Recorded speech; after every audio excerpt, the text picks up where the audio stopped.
presidente, novos vereadores, demais pessoas presentes e todos aqueles que nos acompanham através da internet.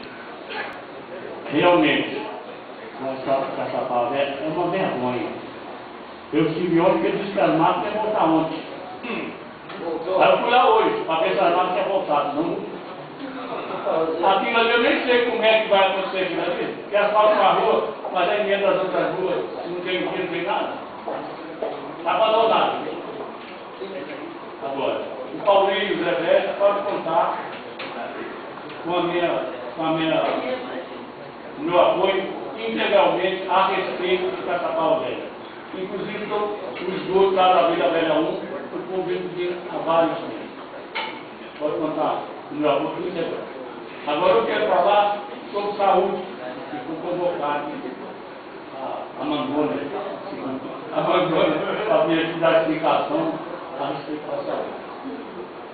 Olha, eu tenho uma pessoa, é a terceira vez que eu vou falar, que está sangrando a vista.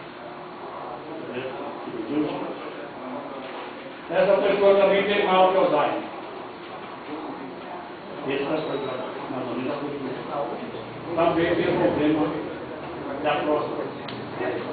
Eu mandei um e-mail para o ministro da Saúde. Mandei um e-mail para o secretário da Saúde do Estado de São Paulo. Mandei um e-mail para o secretário de Saúde do município. O secretário de Saúde do Estado de São Paulo me respondeu o meu e-mail, dizendo que quando não fosse resolvido o problema do município, procurasse o regional.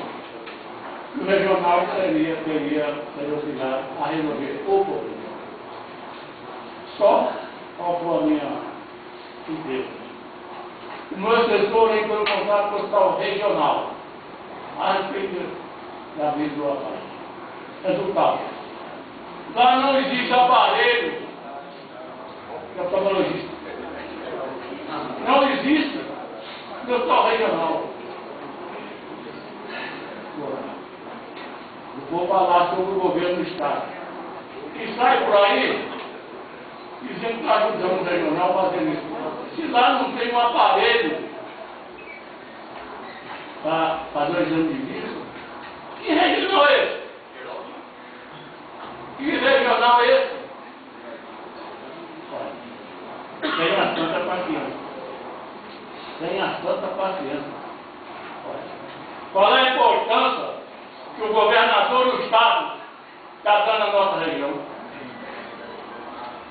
Se o hospital regional não existe um aparelho para fazer o exame de vista. Olha, isso é lamentável. É lamentável.